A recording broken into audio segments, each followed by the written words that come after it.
What's up YouTube? Capital G here. These duels have hit rock bottom, and I mean that literally because you're going to see a whole lot of Rocky Boys thrown around in this duel. I mean, you got Adamancipators at the bottom, so that just in itself is going to tell you you're going to be seeing a whole lot of rock monsters. And then both players actually have copies of Nibiru. Will they both be used? Almost certainly, but there could even be something else even more surprising in this duel to come. Anyways, Madolche versus Adamancipators, like full-on rock Adamancipators. And, you know, sometimes when you don't get Quacky Mirror Guardian on the field, it be like this. You can end up losing to Nibiru even when you open with Halifibrax and Link Cross and, you know, Mecha Phantom Beast Rorodon. You can have all the plays that your heart desires, but if your opponent goes Nibiru and just kind of does this, then they can stop you from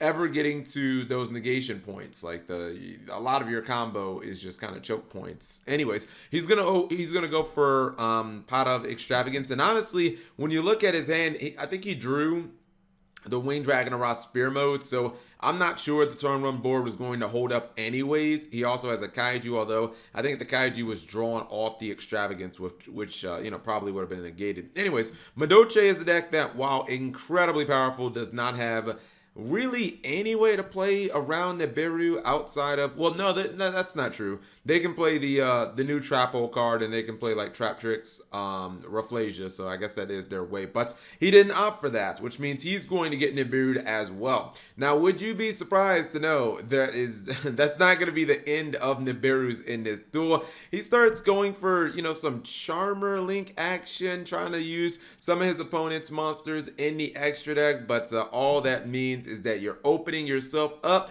to another Nibiru 3 turns in a row. I'm gonna say that Madolches are in the driver's seat. Too many copies of Raw Spear mode. I mean, this guy literally has 2 balls in his hand.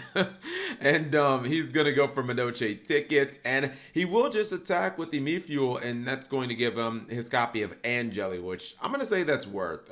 Getting rid of Mifuel, which is not really going to do that much, in getting to a play starter like Angeli, definitely worth it. But, hey, this is still Adamancipators. All it needs to do is get one lucky excavation. If he's playing, the water tuner, that definitely can get him there. But unfortunately, Seeker is not going to find what it was seeking for, because he's not going to find any tuners and, any non-tuners. And that means that he's basically dead in the water. His opponent's going to top deck the Fantastical Dragon Phantasme. Would you believe that those raw balls are just going to be dead the entire game? It would have been cool if he could have put one back in his deck using Fantastical Dragon Phantasme, but the only thing going back to a deck is the Seeker by the way of Tiramisu, and I'm going to say that that's going to be an OTK. It should be a relatively easy OTK. He doesn't have any ways of stopping that.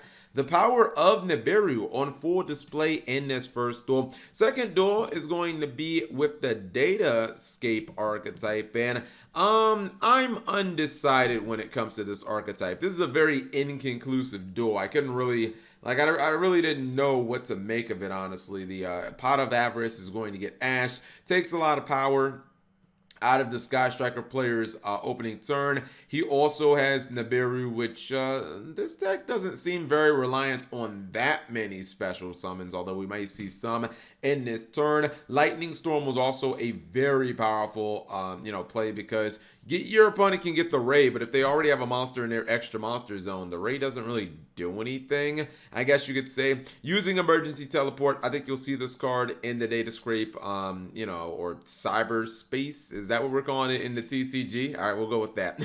In this Cyberspace deck, I think we'll see, Itelli definitely.